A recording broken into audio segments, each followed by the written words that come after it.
आज से लगभग 111 साल पहले 1912 में भाप से चलने वाला टाइटैनिक जहाज, जिसके बारे में ये कहा जाता था कि ये कभी भी समुद्र में डूब नहीं सकता, और अपनी पहले ही यात्रा के दौरान बर्फ की बड़ी सी चट्टान से टकराकर समुद्र की गहराई में कहीं खो गया था। और इसके खोने के लगभग 73 साल बाद यानी 1985 में इसका मलबा एक रोबोटिक मशीन से खोजा गया था। और उसके बाद लोगों में टाइटैनिक के मलबे को देखने के लिए एक खास उत्साह देखा गया। और अभी बीते कुछ दिन पहले जो पनडुब्बी टाइटैनिक का मलबा देखने के लिए गए थे, उसका भी वही हश्र हुआ जो कि आज से 111 साल पहले टाइटैनिक का हुआ था। और ये भी अटलांटिक महासागर में टाइटैनिक मलबे के पास ही कहीं लापता हो गई।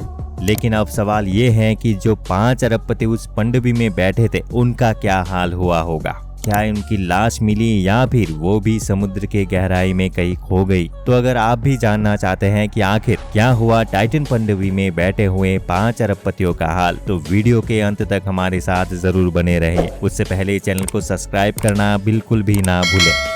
18 जून रविवार को जो टाइटन पनडुब्बी टाइटैनिक का मलबा देखने के लिए समुद्र में उतरी थी, बीते शुक्रवार को उस पनडुब्बी का मलबा समुद्र की सतह पर ढूंढ लिया गया है। और ये मलबा टाइटैनिक जहाज के अगले हिस्से की मलबे से 12,000 फीट की गहराई के नीचे टाइटैनिक मलबे के कुछ 100 फीट दूरी पर मिले हैं। इसी के साथ दावा किया जा रहा है कि जो लोग इस पनडुब्बी में बैठे हुए थे, उनके शरीर के कुछ टुकड़े भी इस मलबे के साथ मिले हैं। आपको बता दें कि टाइटन पनडुब्बी में बैठे हुए 5 अरबपति, जिनमें एक्शन एवियस के फाउंडर हमीश हार्डिंग, जो स्पेस एक्सप्लोरेशन में भी अपना योगदान दे चुके थे, ओशियन गेट के सीईओ स्टॉकटन रश, जो इस मिशन को लीड कर रहे थे, टाइटैनिक मलबे को एक बार पहले भी विजिट करने वाले और टाइटैनिक मलबे की अच्छी खासी जानकारी रखने वाले 77 साल के पॉल हेनरी, और पाकिस्तानी अरबपति और बिजनेस टाइकून शहजादा दाऊद और उनका एक लौता बेटा सुलेमान दाऊद शामिल थे, जिनके शरीर के बेहद ही खतरनाक तरीके से चिथड़े उड़ गए थे।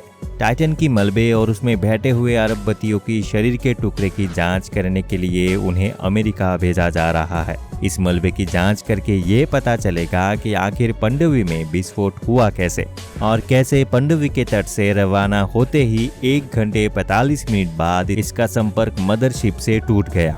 आपको बता दें कि ये पनडुब्बी 22 फीट लंबी थी। कोस्ट गार्ड चीफ जेसन न्यूबियर ने कहा कि टाइटन पनडुब्बी के मलबे की खोज में कनाडा, फ्रांस, अमेरिका और ब्रिटेन के कोस्ट गार्ड लगातार लगे हुए थे, और जो मानव अवशेष इस खोज के दौरान मिले हैं, उनका अमेरिका में मेडिकल प्रोफेशनल विश्लेषण किया जाएगा। अब तक की रिसर्च से ये माना जा रहा है कि इस विस्फोट के दौरान बेहद कम समय में पनडुब्बी अपने आप पानी के अंदर जाकर सिकुड़ गई होंगी, और 1 मिलीसेकंड में इस पनडुब्बी पर एक अफिल टावर जितना वजन पड़ा होगा, और 0.03 सेकंड में ही इन अरबपतियों के चिथड़े उड़ गए होंगे। कोस्ट गार्ड चीफ का कहना है कि समुद्र का वातावरण वास्तव में बहुत ही चुनौती से भरा हुआ है, और ये अपने अंदर एक रहस्यमय दुनिया को समेट कर रखते हैं। और ये बात टाइटन पनडुब्बी के मिले हुए मलबे से भी साबित हो जाता है। चीफ का कहना ये भी है कि वो पूरे तरीके से इस मलबे के सभी टुकड़े को जांच परख करेंगे,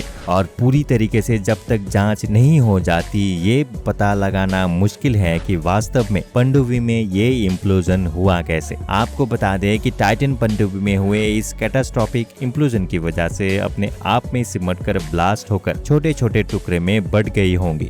विशेषज्ञों की माने तो टाइटन का मलबा जहां पर पड़ा हुआ था, वहां पर पानी का दबाव 60,000 पाउंड पर इंच के हिसाब से पड़ता है, और ये दबाव पानी के ऊपरी सतह के मुकाबले लगभग 390 गुना ज्यादा है। आप इसे ऐसे समझ सकते हैं जैसे अगर आप रास्ते से चल रहे हो और आपके ऊपर कोई हिमालय का पूरा पहाड़ रख दे। ओशियन गेट के विशेषज्ञों का कहना यह भी है कि जो पनडुब्बी का मलबा देखने के लिए गए थे, इसमें एक प्रेशर चैम्बर बनाया गया था, जिसका काम था कि वो पनडुब्बी के अंदर के प्रेशर पर बाहर के प्रेशर का कोई भी असर नहीं आने देगा, और इससे पनडुब्बी के अंदर के दबाव में कोई भी फर्क नहीं होगा। इसके साथ पनडुब्बी में एक प्रेशर पाइप गैस सिस्टम भी मौजूद थे, जो इन 5 अरबपतियों को सांस लेने में मदद करने वाला था। सोचने वाली बात तो ये है कि ऐसा क्या हुआ जिससे पानी के अंदर के दबाव में कैटास्ट्रोफिक इम्प्लोजन हो गया और इतनी बड़ी दुर्घटना घट गई।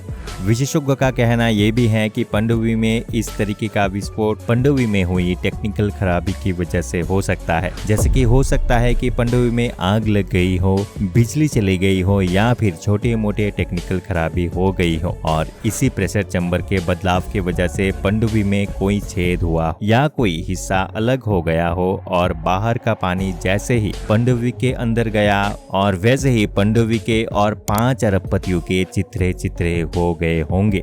ऐसे इम्प्लोजन में कुछ पॉइंट मिली सेकेंड का ही टाइम लगता है, जिसकी वजह से इसमें बैठे हुए लोगों को ना तो कुछ समझ में आता है ना सोचने का वक्त मिलता है। लेकिन अब सवाल ये है कि आखिर पनडुब्बी का मलबा खोजा कैसे गया। टाइटन पनडुब्बी के मलबे को कनाडा के रोबोट से चलाने वाले ROV मशीन ने खोजा है। इसने पनडुब्बी के 5 टुकड़े को खोज लिया है। रोबोट को ये मलबा टाइटन जहाज के अगले हिस्से की 16,000 फीट दूरी पर पड़ा हुआ मिला था। रिसर्चर्स का ये भी दावा है कि पनडुब्बी में सवार जो यात्री थे, इनकी मौत का जिम्मेदार भी पानी का वही दबाव ही है।